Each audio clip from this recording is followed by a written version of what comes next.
দেখো যাচ্ছ সাবধানে যাও, ঠিক আছে? আমার তো যাইতে ইচ্ছা করতেছে না। আমি কি করবা, সংসার চালাইতে হলে তো টাকা পয়সা লাগবে। অফিসে বুঝাইলাম, স্যার স্যার আমি নতুন বিয়ে করছি, এখন আমার যাওয়া সম্ভব না। বলে কি না তুমি স্যার এই কাজ কখনো হইব না।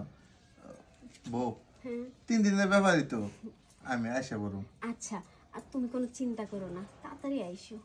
হ্যাঁ দেখো, তুমি নিজের যত্ন নিবা কিন্তু। আচ্ছা, তুমিও কিন্তু নিজের যত্ন নিও। আর যে অপরিচিত লোক যদি আসে তারা কিন্তু বাসায় ঢুকতে দিও না। আচ্ছা। জানো তো এখন মানুষ কত ভাবে মানুষকে ঠকায়। তুমি তো একলা মহিলা মানুষ, থাকবা।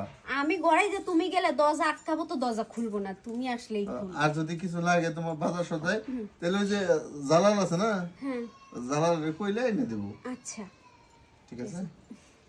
আমার না তোমার যাইতেই তো মন চাইতেছে না। আজকে 3 বার কাজ করছি না, আরো করতে ইচ্ছা ছিল। তাই তুমি থাকো, আমি তো যাই। আচ্ছা যাও, তাড়াতাড়ি আইসো। কি আর করা, সংসারের কাজের জন্য যাইতেই হয়। হ্যাঁ সাবধানে যেও। হ্যাঁ ঠিক আছে।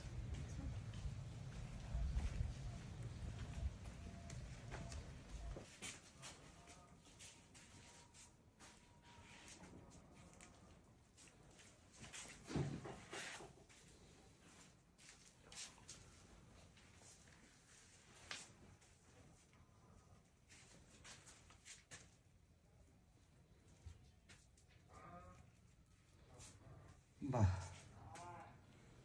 কত সুন্দর ময়না পাখি শুয়ে আছে, কিন্তু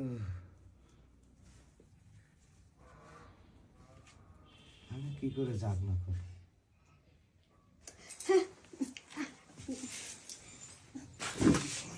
আপনি আইলাম, দেখলাম তুমি শুয়ে আছো একা একা। ডাক দিবেন না? আমি তো ডাক দিতে একটু মন খারাপ খারাপ লাগছিল, যে ঘুম ভেঙে গেলে যদি কষ্ট পাও তাই। তা ভাইস্তা কয়দিনের মনে গেছে? গেছে 3-4 দিনের জন্য, অফিসের কাজের জন্য, খুব জরুরি কাজ। ভালাই হয়েছে, ভাইস্তা না গেলে তো আর আসতে পারতাম না।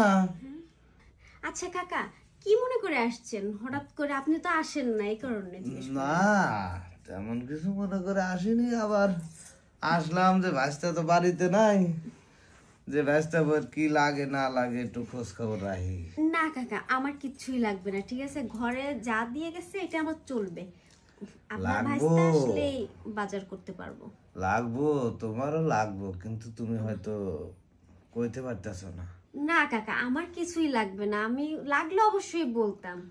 লাগবো, হয়তো তুমি কইতে পারতেছো না। এখনো তোমার গায়ে কিন্তু হলুদ শাড়ি। আমি যখন বিয়ে করছিলাম, ওই বিয়ার গন্ধটা নাকের সামনে এখনো ভাসিয়া বেড়ায়। তোমার চাচি শাশুড়ি অনেকদিন আমারে বলছে স্বামী ছাড়া থাকা খুবই কষ্টকর, বিয়ার পর নতুন নতুন। তা তোমারও ওই একই দশা, কিন্তু তুমি মুখ ফুটে কইতে পারতেছো না।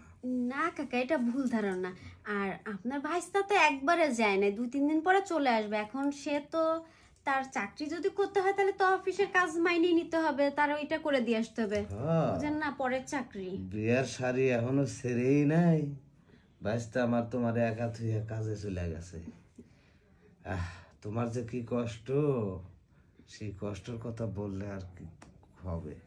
শোনো, ভাইস্তা যাই করুক তাই করুক, আমি কিন্তু তোমার কষ্ট দেখা চুপ করে থাকতে পারবো না। মানে কি কাকা আপনি বলতে চাচ্ছেন? আমি তোমার কষ্টটা দূর করার জন্য আসছি। আমার তো কোথাও কষ্ট নাই, আপনি খুলে বলেন। এত পেঁচানো কথা আমার পছন্দ না। আপনি আমার চাচা শ্বশুর, এটা মাথায় রাখেন, যাই বলেন না। তোমার যদি নাও লাগে, আমার তো লাগবে।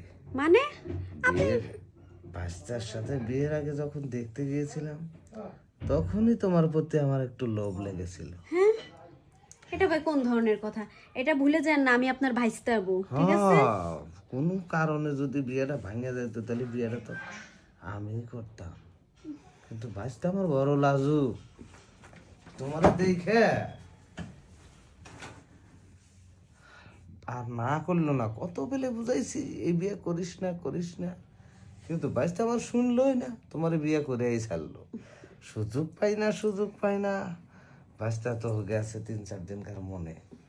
এখন তুমি তো একা, তোমার এই শরীরের ঘ্রাণটা নেওয়ার জন্যই আমি আসছি। দেখেন কাকা, আপনি কিন্তু আমার চাচা শ্বশুর, ঠিক আছে? আর এই সব কথা আপনার ভাইসা জানতে পারলে আমাকে তো আসতেই হবে না। হ্যাঁ, জানবি কেন? তুমি আর আমি, এখানে তো আর কেউ নাই। এই 4 দলের মাঝে কথাটা বন্ধ থাকবে। একটু তোমার ঘ্রাণটা আমাকে নিতে দাও, আমি চলে যাব, তারপর আর তোমার মতো তুমি থাকবে না। শুয়ে পড়ো। আপনি যাই বলেন না কেন, আমি এই কাজ করতে পারবো না, ঠিক আছে?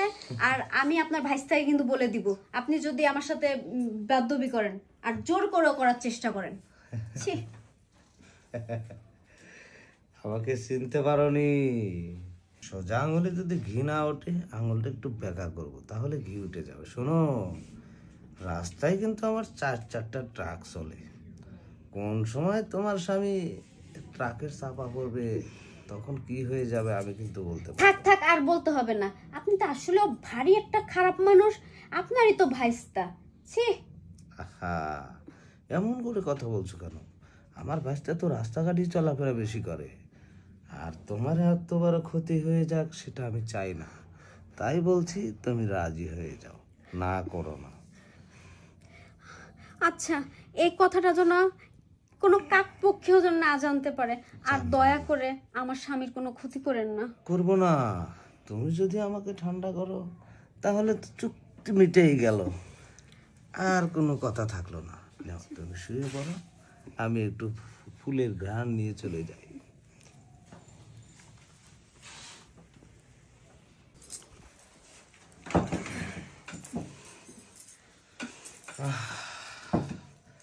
মনে হলো কি জানো, হাসনাহেনা ফুলের গন্ধ নিলাম, একেবারে মনটা ভরে গেছে। আচ্ছা, আপনার মন ভরছে তো? আপনি আর দয়া করে আমাকে আর কখনো জ্বালায়েন না, ঠিক আছে? আর আপনার ভাইস্তারও কোনো ক্ষতি করেন না। না না না, ভাইস্তার ক্ষতি করবো কেন? ওটা তো আমার বংশের রক্ত। আমার বংশের রক্তকে কিভাবে ঠিক রাখতে হয় সেটা আমি ভালো করেই জানি। শুধু একটু তোমাকে ডর দেখাইছিলাম, দেখাইয়া ফুলের ঘ্রাণটা নিয়ে গেলাম। আহ, সেই সুন্দর টগর বকুল হাসনাহেনা, তুমি যে আমার কত চেনা। তুমি যে আমার কত চেনা, এরকম চাচা শ্বশুর যেন কোনো ঘরে না থাকে। বেয়াদব চাচা শ্বশুরে ভাইস্তা বউর দিকে নজর দেয়। ছি, থাক, কি আর করবো, আমার কপালে খারাপ।